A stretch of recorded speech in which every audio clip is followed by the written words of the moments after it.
नमस्कार, स्वागत है आप सभी का। आप देख रहे हैं पक्ष विपक्ष, आपके साथ मैं हूं पूजा कविया।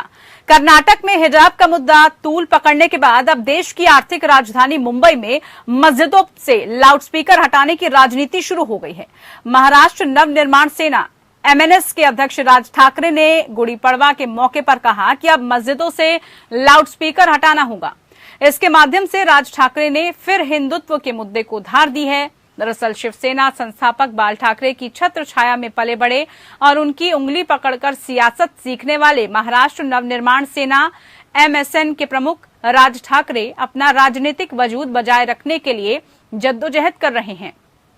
वहीं उद्धव ठाकरे अपने वैचारिक विरोधी कांग्रेस और एनसीपी के साथ मिलकर महाराष्ट्र की सरकार चला रहे हैं। गठबंधन की मजबूरी कहें या फिर सत्ता में काबिज रहने की लालसा शिवसेना कई मौकों पर हिंदुत्व के मुद्दे पर नरम पड़े तो राज ठाकरे ने इसे अवसर के रूप में ले लिया। मस्जिदों में लाउडस्पीकर बंद करने, नहीं तो मस्जिद के बाहर हनुमान चालीसा को तेज आवाज में बजाए जाने की धमकी देकर राज ठाकरे ने हिंदुत्व के अपने उग्र तेवर को फिर से दिखा दिया है। राज ठाकरे ने मुख्यमंत्री और अपने चचेरे भाई उद्धव ठाकरे और एनसीपी प्रमुख शरद पवार पर भी निशाना साधा। मुंबई रैली में मनसे प्रमुख राज ठाकरे ने एनसीपी चीफ शरद पवार पर हमला बोलते हुए कहा कि शरद पवार ने जातिवाद बढ़ाया है। एनसीपी ने राज्य में लोगों को जाति के आधार पर बांट दिया है। जाति की राजनीति से बाहर निकलें तो हिंदू कैसे बनेंगे, राज ठाकरे से पूछा। वहीं राज ठाकरे ने शिवसेना पर साल 2019 के विधानसभा चुनाव में गद्दारी करने का आरोप लगाया। उन्होंने कहा कि मतदाताओं ने शिवसेना को एनसीपी और कांग्रेस के साथ गठबंधन के लिए वोट नहीं किया था। राज ठाकरे ने कहा, चुनाव परिणाम के बाद उद्धव समझ गए थे कि शिवसेना के बिना किसी की सरकार नहीं बनेगी, इसलिए 2.5 साल के लिए मुख्यमंत्री पद मांगने लगे। राज ठाकरे का ये उग्र हिंदुत्व का तेवर बीजेपी को काफी भा रहा है, क्योंकि बीजेपी नेता पहले से ही मस्जिदों से लाउडस्पीकर हटाने का मुद्दा उठा रहे थे। इसके अलावा मदरसों में छापा मारने की बात भी राज ठाकरे ने उठाई थी, जिस पर बीजेपी भी मुखर रही है। राज ठाकरे ने 2022 जनवरी में अपनी पार्टी का चौरंगी झंडा बदलकर भगवा रंग कर दिया और शिवाजी की मोहर को अपनाया। राज ठाकरे ने मंच पर सावरकर की फोटो सजाकर हिंदुत्व की दिशा में कदम बढ़ाने के मंसूबे जाहिर करते हुए कहा कि ये वो झंडा था जो पार्टी की स्थापना करते वक्त उनके मन में था और हिंदुत्व उनके डीएनए में है। राज ठाकरे अपनी छवि अब हिंदूवादी नेता के तौर पर मजबूत करने की कवायद में है, ताकि महाराष्ट्र में शिवसेना के पारंपरिक हिंदू वोट बैंक में वो सेंध लगा सकें जो कांग्रेस एनसीपी के चलते फिलहाल नाराज माने जा रहे हैं। एक ऐसा समय भी था जब राज ठाकरे की कट्टर मराठी छवि है, उसके चलते बीजेपी ने उनसे दूरियां बना ली थी, लेकिन अब वो बीजेपी को पसंद आ रहे हैं। गुड़ी पड़वा के मौके पर पूर्व सीएम देवेंद्र फडणवीस समेत कई बीजेपी के नेता मनसे प्रमुख राज ठाकरे के घर भोजन करने पहुंचे थे। वहीं पर केंद्रीय मंत्री नितिन गडकरी ने रविवार को मुंबई में राज ठाकरे के घर जाकर मुलाकात की। गडकरी ने इस बैठक के पीछे कुछ भी राजनीतिक होने से इंकार करते हुए भले ही इसे एक पारिवारिक बैठक बताया हो, लेकिन सियासी गलियारों में बीजेपी के साथ उनकी बनती सियासी केमिस्ट्री की चर्चा तेज हो रही है। विपक्षी दल राज ठाकरे को बीजेपी की बी टीम बता रहे हैं। मस्जिद से लाउडस्पीकर हटाने की राज ठाकरे की बात पर शिवसेना सांसद संजय राउत ने कहा कि महाराष्ट्र में कानून का राज कायम है। उन्होंने कहा कि शिवाजी पार्क में राज ठाकरे का बयान बीजेपी के द्वारा प्रायोजित था। मनसे प्रमुख ने वही बोला जो बीजेपी ने उन्हें लिख कर दिया था। राज ठाकरे द्वारा शरद पवार को निशाने पर लेते हुए संजय राउत ने कहा कि राज कुछ समय पहले तक पवार के चरणों में उनका मार्गदर्शन लेने के लिए बैठा करते थे। राउत ने कहा कि शिवसेना इस तरह की बातों पर ध्यान नहीं देती, क्योंकि पार्टी का एजेंडा महाराष्ट्र का विकास सुनिश्चित करना और राज्य भर में अपना भगवा झंडा फहराना है। तो अब अजान पर सियासत फिर से शुरू हो गई है, लेकिन सवाल यह है कि आखिरकार किस तरह से जो है अजान की जो सियासत है वो अब धीरे धीरे राजनीतिक बयानबाजियों में तब्दील होती हुई नजर आ रही है और उसका अच्छा खासा उदाहरण हम देख रहे हैं। इससे पहले महाराष्ट्र में बीजेपी के नेता द्वारा ये कहा गया कि आप लाउडस्पीकर पर जो अजान है उसको हटाएं, उसको धीमा करें, अन्यथा वो आगे की कार्रवाई करेंगे। लेकिन अब राज ठाकरे ने इस पर यह कहते हुए सियासत को और हवा दे दी है कि वो अगर ये नहीं हटाते हैं तो वो लाउडस्पीकर में हनुमान चालीसा बजवा देंगे। तो महाराष्ट्र में कानून का राज कायम है, ये संजय राउत ने कहा। आपस में जो है बयानबाजी भी चल रही है, सियासी तीर भी एक दूसरे पर छोड़े जा रहे हैं।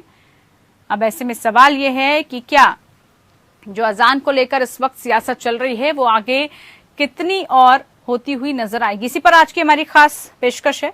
चर्चा में हमारे साथ शामिल होने के लिए कुछ खास मेहमान हमारे साथ जुड़ चुके हैं, उनका परिचय आप सभी से करवा देते हैं। तो बता दें आपको, हमारे साथ इस वक्त मोहित कंबोज जी बीजेपी की तरफ से जुड़ चुके हैं। बहुत स्वागत है मोहित जी कार्यक्रम में आपका। हमारे साथ इस वक्त शान इलियासी जी भी जुड़ चुके हैं, सेक्रेटरी एसपी महाराष्ट्र की तरफ से। बहुत स्वागत है आप खास मेहमानों का।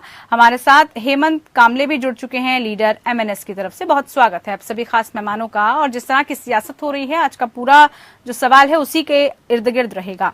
सबसे पहला सवाल हेमंत कामले जी आप ही से, क्योंकि राज ठाकरे लग रहा है कि अब इस बयान को और तूल देते हुए नजर आ रहे हैं। सीधे तौर पर हिंदुत्व की राजनीति खेलने का काम शुरू किया जा रहा है। क्या इस बयान के सियासी मायने निकाले जाएं? अगर अजान को आप कम नहीं करते, उसकी आवाज को लाउडस्पीकर में कम नहीं करते, तो आप हनुमान चालीसा चलवा देंगे। ये किस तरह की बातें हैं, किस तरह का बयान है?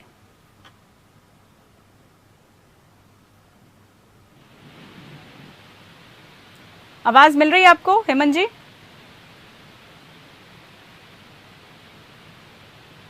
शायद आवाज उन तक नहीं पहुंची।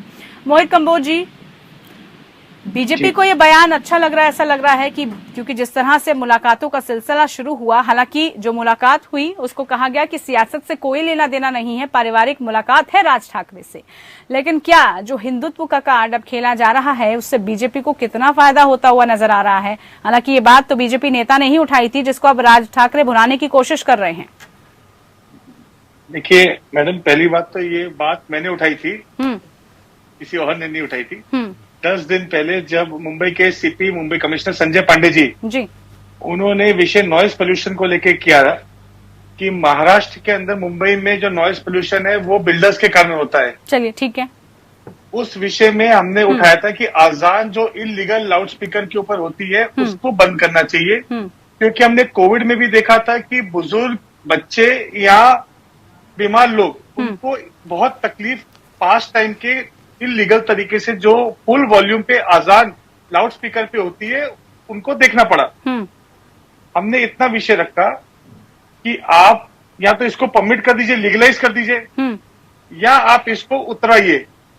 इस पे राजकारण करने की या इस पे किसी भी तरह का पॉलिटिसाइज करने का कोई मुद्दा नहीं है। हम लोग बिल्कुल भी अजान के खिलाफ नहीं है। अजान पास टाइम होनी चाहिए, कोई भी रिलीजन के हम लोग खिलाफ नहीं है, ठीक है, लेकिन इलीगल तरीके से, गैर कानूनी तरीके से जो लाउड स्पीकर के ऊपर अजान पूरे मुंबई में होती है, इसको बंद करना चाहिए। 1978 से लेकर 2020 तक सुप्रीम कोर्ट से लेकर हाई कोर्ट तक 17 जजमेंट ऐसे हैं जिसके अंदर ये साफ लिखा हुआ है कि लाउड स्पीकर पे अजान नहीं होनी चाहिए और लाउड स्पीकर को बंद करना चाहिए। यही इम्प्लीमेंट करने की मांग हमने मुंबई सीपी संजय पांडे साहब से रखी। बिल्कुल मोहित जी, आपने शुरुआत इसकी की, लेकिन इसको लेकर विवाद ये भी उठा ना, प्रतिक्रियाएं इस बात को लेकर आने लगी कि सिर्फ अजान को लेकर ही क्यों, नॉइज पॉल्यूशन क्या इसी से होता है? अगर बात करें लाउड स्पीकर्स की तो अन्य जगहों पर भी वो बजते हैं, उससे भी ध्वनि प्रदूषण होता है। इस बात पर भी विवाद उठने लगा और सियासत इसको इस बात को लेकर दर्ज की जा रही है कि आप इसको एक धर्म के नजरिए से क्यों देख रहे हैं, धार्मिक इसमें क्यों अपनी अपनी सियासी रोटियां देखने की कोशिश कर रहे हैं। अगर नॉइज पॉल्यूशन का मुद्दा उठाना चाहते हैं वो सभी धर्मों के लिए एक बराबर है। आप क्यों फिर जागरणों की बात नहीं करते, आप फिर शादी ब्याहों की बात नहीं करते? लाउड स्पीकर जहां पर बजते हैं, जहां पर डीजे बजते हैं, नेताओं का जब स्वागत किया जाता है, बड़े बड़े ध्वनि प्रदूषण वहां पर होते हैं, उस बात का भी जिक्र करना होगा ना। हमें हर पहलू से सोचना होगा सर। 365 दिन 5 टाइम मुझे बता दीजिए कौन से नेताओं का स्वागत होता है सुबह से लेकर रात तक? 365 दिन एक एरिया में, मैं सेंटा क्रूज बैंड्रा में रहता हूँ, मुझे बताइए कौन सा 5 टाइम सुबह 5 बजे से लेकर शाम को 7 बजे तक यहाँ पे शादी होती है, या डीजे बजता है, या हिंदुओं के मंदिर के अंदर यहाँ पे हनुमान चालीसा होती है, या यहाँ पे नेताओं का स्वागत होता है? देखिए, इसको नॉइज पोल्यूशन के साथ ठीक है, आप इसको प्रैक्टिकल समझिए। नमाज अजान 5 टाइम जो होती है, हम अजान के खिलाफ नहीं है, लेकिन लाउड स्पीकर पे सी करने की जरूरत है क्या? आज सेंटा क्रूज में दूसरे उसकी मंदिर जो में ध्वनि है उसको कम किया जा सकता है, उसकी आवाज को कम किया जा सकता है। कम किया जाए। हाँ। आप वोकली कीजिए, लोकली आप मुंह से कीजिए, वॉइस से कीजिए। इसको लाउड स्पीकर में सेक्शन 25 और 27। अच्छा, मुझे मोहित जी एक और चीज क्लियर कर दीजिए जरा। लाउड स्पीकर बिल्कुल हटा देने की बात आप कह रहे हैं, बिल्कुल हटा देने चाहिए या फिर आवाज में उसको कम किया जा सकता है, वो दूसरों के लिए परेशानी का सबब ना बन जाए, ये किया जा सकता है? देखिए मैडम, आपने भी देखा होगा बुजुर्ग लोगों को घर के अंदर अबव 60 अबव 70 सुबह से लेके 5 टाइम जिस हिसाब से लाउड स्पीकर के नॉइज पोल्यूशन होता है, उनको इससे तकलीफ होती है। ठीक है। बीमार लोग, हाइपरटेंशन, डिप्रेशन या ब्लड प्रेशर की बीमारी वाले या अनेक बीमारी वाले, उनको इससे तकलीफ होती है। बच्चों को पढ़ने में इससे तकलीफ होती है। आज जिस हिसाब से लाउड स्पीकर के ऊपर 5 टाइम इसकी लोगों को तकलीफ हो रही है, रेजिडेंट लोगों को एरिया में, तो वो एक मुंबईकर की आवाज है। ठीक है, चलिए, लेकिन इसमें मोहित जी आपके पास आऊंगी फिर से, ये भी जरा आपसे पूछना चाहेंगे। ठीक है, आपने जो आवाज उठाई वो आवाज अब राज ठाकरे भी उठा रहे हैं, लेकिन वो इस बात को लेकर कह रहे हैं कि हनुमान चालीसा जो है बजवा दी जाएगी ऐसे लाउड स्पीकर्स के सामने से। क्या इस तरह की बयानबाजी शोभा देती है? क्या इस तरह की बयानबाजी सही है? देखिए, राज ठाकरे साहब का मैंने पूरा भाषण सुना। उन्होंने किधर भी ये नहीं बोला कि जहां पे मस्जिद में अजान होती है उसके सामने लाउड स्पीकर लगा के हनुमान चालीसा करो, ऐसा उन्होंने किधर भी नहीं बोला। उन्होंने बोला आप भोपू बंद करिए और ये अजान लाउड स्पीकर के ऊपर बंद कीजिए, नहीं तो मंदिरों में हम लाउड स्पीकर लगाकर हनुमान चालीसा करेंगे।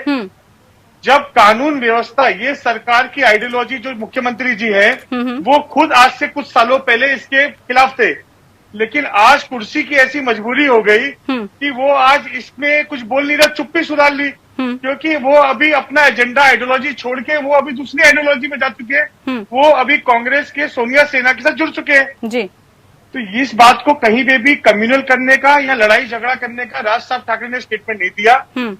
अगर आज हनुमान चालीसा घाटकोपर में हुई तो वहां पे मुंबई पुलिस ने 5,500 रुपए का फाइन किया। अब ये फाइन वो अगर बैरामपाड़ा की मस्जिद हो या मोहम्मद अली रोड की मस्जिद हो या बैंड्रा की मस्जिद है, वहां पे अगर इतने हाई वॉल्यूम के ऊपर, डेसिमल के ऊपर अजान हो रही है, वहां पे ये फाइन हुआ क्या? फाइन करेगी मुंबई पुलिस? मेरा सवाल ये है। ठीक है, चलिए हेमंत जी से पूछ लेते हैं। हेमंत जी आवाज मिल रही है आपको? हिंदुओं के ऊपर ठीक है हेमंत जी, आप सुन पा रहे हैं मुझे? ठीक है हेमंत जी, हाँ आवाज आपको मिल रही है।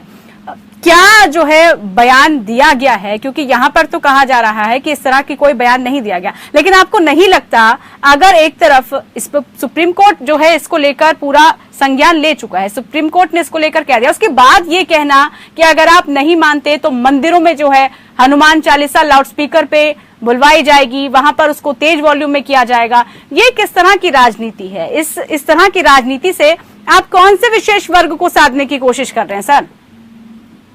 पूजा जी, देखिए पहली बात तो ये कोई सियासी मुद्दा है नहीं। अब लाउड स्पीकर की बात कर रहे हैं मस्जिदों पर, तो लाउड स्पीकर इजाद हुआ है 1930 में। इस्लाम धर्म हजारों सालों से यहाँ पर है, तो इसके पहले अजान कैसे होती थी?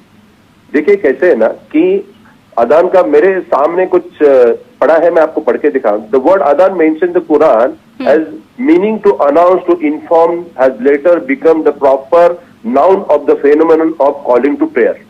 मतलब आपको प्रेयर को बुलाने के लिए, इबादत के लिए बुलाने के लिए लोगों को उसके लिए उसका यूज किया जाता, उसको उपयोग में लाता था। अब मुझे बताइए, आपके पास इतने संसाधन है, आपके पास मोबाइल है, आपके पास व्हाट्सएप में, और जो इबादत करना चाहता है, मैं मंदिर में जाता हूँ, मैं मस्जिद में भी जाता हूँ, मैं चर्च में भी जाता हूँ, धर्म से यहाँ पर किसी को कुछ तकलीफ नहीं है। देखिए मोहित जी ने बहुत सारी बातें क्लियर कर दी कि यहाँ पर 365 दिन की बात हो रही है। हाँ। अब नवरात्रि में के 9 दिन होता है, गणपति के 10 दिन होता है, तो 5 बार दिन में अगर इस तरह से अगर मैं मेरी इबादत करता हूँ और मेरी इबादत में अगर नवरात्रि भी सर साल में 4 बार आते हैं, तो वो 9 दिन करके काफी होते जा रहे। चलिए बोलिए, आप बात पूरी कीजिए। हाँ नहीं, अगर मैं 365 दिन सुबह 5 बजे उठकर घंटा भी बजाता हूँ ना, तो वही लोगों को तकलीफ होगी। ठीक है, देखिए तो मैं आपको उदाहरण देता हूँ।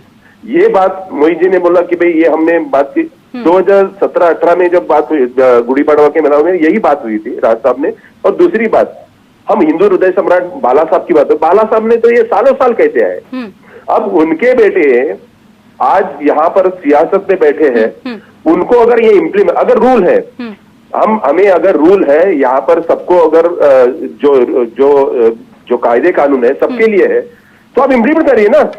अगर हिंदुओं के कार्यक्रम है या किसी के और के भी कार्यक्रम, सभी धर्मों के कार्यक्रम, तो आपको टाइम लिमिट दिया हुआ है कि इतने टाइम के आप लाउड स्पीकर या म्यूजिक या जो भी बजा नहीं सकते हो। तो हमारी तो यही है ना कि मेरी तो यही मेरे मुस्लिम भाइयों से एक गुजारिश है कि भाई इबादत करिए, लेकिन आपकी इबादत की वजह से दूसरों को तकलीफ नहीं होनी चाहिए। इलियासी जी से जवाब इबादत शायद अल्लाह भी कबूल नहीं करेगा। इलियासी जी, क्या प्रतिक्रिया इस पर, सहमत हैं आप इस बात पर? जी, मैं ये कहना चाहूंगा, सबसे पहले तो मैंने मोहित जी को भी सुना और मैंने कामले साहब को भी सुना। एक तरफ से मोहित जी और कामले साहब ये कह रहे हैं कि अजान होनी चाहिए, बिना माइक के होनी चाहिए, कम आवाज में होनी चाहिए, और एक तरफ से ये भी कह रहे हैं कि 5 दिन में 5 वक्त जो अजान होती है उससे मेंटली टॉर्चर होता है, डिस्टर्बेंस होता है। मैं ये कहना चाहता हूँ कि अजान कई सालों से हो रही है। सबसे पहली बात नहीं, आवाज को लेकर उन्होंने बोला, देखिए मैं स्पष्ट कर देती हूँ, आवाज को लेकर उन्होंने बोला है। नहीं, सुनिए ना, आवाज है, अजान लाउड स्पीकर पे आज से नहीं। मैं ये कहना चाहूंगा, ठीक है, कई जगहों पर अगर ध्वनि प्रदूषण होता है तो वहां पर हम ये कह सकते हैं कि आवाज कम करके अजान हो, लेकिन मिनिमम 2 मिनट के लिए अजान होती है।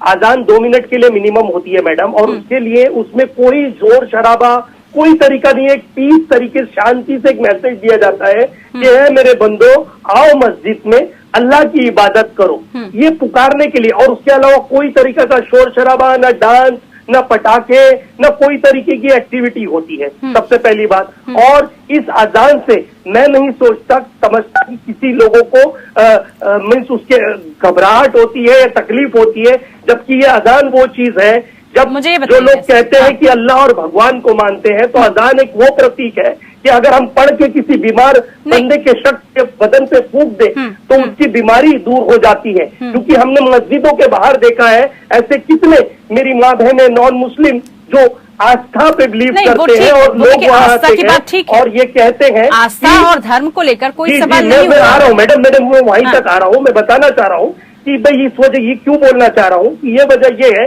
कि आए दिन मैडम, आज अजान का विषय तो चलिए आ जाया, क्योंकि राज ठाकरे जी को पता है कि आने वाले वक्त में महानगर पालिका के चुनाव है, हो सकता है इससे उनकी पक्ष को कुछ बेनिफिट मिले, हो सकता है राज ठाकरे जी अपनी पार्टी को बढ़ाने के लिए ऐसे स्टेटमेंट दे रहे हैं। लेकिन देखिए मैडम, मैं किसी धर्म और किसी समाज के खिलाफ नहीं हूँ। मैं महाराष्ट्र में जन्मा, महाराष्ट्र में पला बड़ा और यहाँ पर ही पढ़ाई की मैडम। मैंने सभी धर्म देखे, सभी जात पात, और मेरे सब दोस्त हैं, नॉन मुस्लिम मेरे बहुत दोस्त हैं। सबके वहाँ नवरात्रि में भी जाया जाता है, गणेश उत्सव में भी जाया जाता है, यहाँ पे छत्रपति शिवाजी महाराज की जयंती मनाई जाती है, डॉक्टर बाबा साहेब अम्बेडकर की जयंती मनाई जाती है। लेकिन मैडम, हाँ मैडम, जब लेकिन उस वक्त कोई इस तरीके से आवाज नहीं उठती, सिर्फ अब महानगर पालिका के चुनाव है मैडम। अगर इस आवाज से किसी को आपत्ति है तो क्या फर्ज नहीं बनता ये सभी धर्मों के लिए? जिस तरह से कंबोज जी आपकी तरफ से भी कहा गया और इस बात को लेकर आपकी तरफ से भी कोई आपत्ति नहीं है, ये आप कह चुके हैं कि देखिए अजान सबका धार्मिक मसला है और सबका धर्म है, इजाजत देता है ये लोकतांत्रिक देश कि सब अपने धर्म को अपने अपने तरीके से ले सके। लेकिन जो यहाँ पर आपत्ति दर्ज की जा रही है वो ये कि आपको अजान से दिक्कत है, इस बात को लेकर विवाद उठ रहा है, इस बात को लेकर जो है कहा जा रहा है कि अजान से दिक्कत कैसे हो सकती है, ये जरा आपको स्पष्ट करना पड़ेगा। देखिए, पहले तो सबसे पहले इलियासी भाई को दिल से रमजान की मुबारक। भाईजान, हमको बिल्कुल भी अजान से कोई दिक्कत नहीं है, 5 टाइम अजान होनी चाहिए। मेरे बहुत से मुस्लिम दोस्त हैं, दोस्त रोज के उठने बैठने वाले हैं, कोई मुस्लिम समाज में या अजान के खिलाफ नहीं है। इस बात को पॉलिटिसाइज करने की बिल्कुल जरूरत नहीं है। मेरा सिर्फ और सिर्फ इतना बोलना है कि जो लाउड स्पीकर पे अजान होती है, लाउड स्पीकर को बंद करना चाहिए। 5 टाइम आप अजान कीजिए। आप पूरे अपने धर्म में जितने फेस्टिवल है, जितने आपके धर्म में रिचुअल्स है, उसको फॉलो कीजिए। उसका सम्मान दिल से करते हैं। इस देश में सबको इजाजत है अपना धर्म के त्योहार मनाने का, या हफ्ते पूजा पाठ करने का, लेकिन उससे अगर इतने लाउड स्पीकर में लोगों को कहीं पे हानि हो रही है, दिक्कत हो रही है और वो इलीगल तरीके से लाउड स्पीकर लगे हैं, उसको उतारने की बात करें। और मैं तो उल्टा बोलता हूं, उद्धव ठाकरे साहब मुख्यमंत्री हैं, अजीत पवार साहब उप मुख्यमंत्री हैं, इनकी सरकार है, ये महाराष्ट्र में ऐतिहासिक फेस्टिवल इतिहास लेके आए, लाउड स्पीकर को लीगल कर दें। हेमंत कामले जी, तब मस्जिदों पे लाउड स्पीकर को लीगल कर दें और ये अजान होनी चाहिए तो मुद्दा ही खत्म हो जाएगा। ठीक है, हेमंत कामले जी तैयार हैं क्या इस चीज के लिए? नहीं, क्यों नहीं। देखिए कैसे ना, आज ही दिलीप वलसे पाटिल जो गृह मंत्री है हमारे महाराष्ट्र के, उन्होंने कहा है कि भाई उनकी अजान भी होने दो और यहाँ पर हनुमान चालीसा भी बजने दो, लेकिन डेसिबल जो है वो कंट्रोल में होना चाहिए। लेकिन उनके देखिए, ये अजान के टाइम पे मेरे समझ में नहीं आता कि सरकार को ये मसला समझ में नहीं आ रहा है। जो मोहित भाई ने जो बताया कि भाई आवाज से प्रॉब्लम है, अजान से प्रॉब्लम नहीं है। इलियास भाई आप समझ लीजिए कि आवाज से प्रॉब्लम है। सुबह 5 बजे अगर या 6 बजे जो भी टाइम है, यही तो कह रहे हैं कि वो 2-2 मिनट का होता है, वो बहुत लंबा नहीं चलता है। उसका जो समय है वो बहुत कम है, इसीलिए वो कह रहे हैं कि इसको लेकर आपत्ति नहीं होनी चाहिए थी। हाँ पूजा जी, मैं मेरे बेडरूम में से कोई चीज अगर गिरती है और आवाज से मैं उठता हूँ तो मेरी नींद टूट जाती है। मेरी यहाँ पर आपकी नींद में, आपके आराम में खलल पड़ने की बात है। हमें इबादत से कोई प्रॉब्लम नहीं है, आपको इबादत करनी है आप करिए, लेकिन लाउड स्पीकर क्यों? कोई धर्म लाउड स्पीकर, जैसे कि पहले कैसे रिंग बेल बजता था चर्च का कि आप आइए, आपको मास के लिए आना है। पहले कैसे नगाड़े बजते थे, आपको मंदिर में आना है। तो अभी मैं बोल रहा हूँ ना कि भाई इस्लाम जो है हजारों साल का धर्म है, तभी तो पहले स्पीकर नहीं था, तो पहले कैसे इबादत होती थी। अब 1930 में इजाद हुआ है जो स्पीकर, उसके बाद हम स्पीकर लगाने लगे। स्पीकर का अभी हमारे पास बहुत संसाधन है कि जिसको इबादत के टाइम पे 5 बजे का टाइम है, लोग जमते हैं, जिसको इबादत करनी आ जाएगा वहां पर। ठीक है। तो ये जो बात है ना कि आप इलियास भाई बात को समझ लीजिए और बात को समझाइए कि हमें किसी के राज साहब के 57 मिनट के भाषण में 1-1.5 मिनट के 1-2 ये लाइन है, लेकिन पूरे भाषण का सिर्फ जो आया वो जो आया है वो आपको ये मस्जिद पर जो स्पीकर है उसका ही आया है। चलिए ठीक है, ये कोई सियासी मुद्दा नहीं, या तो महानगर पालिका का कोई मुद्दा नहीं है। चलिए वो तो इसके लिए जो काम है वो हम लोग ने किया है पिछले 2 साल में, कोरोना काल में हमने जो टाइमिंग होती है ना सर, देखिए जो टाइमिंग होती है ना उस बात को लेकर सवाल उठने लगते हैं। फिर ठीक है, आप कह रहे हैं कि चुनावों से उसका कोई लेना देना नहीं है, लेकिन जो टाइमिंग सेट की जाती है ना उस टाइमिंग को लेकर फिर सवाल उठ जाते हैं। टाइम ऐसे नहीं है कि राज साहब ने पहली बार ये मुद्दा उठाया। मैंने आपको कहा कि भाई अभी जो मुख्यमंत्री है उनके पिताजी हिंदू हृदय सम्राट बाला साहब ने इस बात को कितनी बार उठाया था। तो ऐसे नहीं है कि महाराष्ट्र में या मुंबई में पहली बार ये मुद्दा उठाया। मोहित जी, मैं क्या गलत बात बोल रहा हूँ या इलियास भाई? एकदम सही बात। पहले ये मुद्दे या इसके पहले ये मुद्दे उठे नहीं थे। मैं समझता हूँ कि हिंदुत्ववादी ये सब आप बात छोड़िए, हम यहाँ पर सिविल राइट्स की बात कर रहे हैं। ठीक है, ठीक है, सिविल राइट्स की बात कर रहे हैं। राइट है उनका।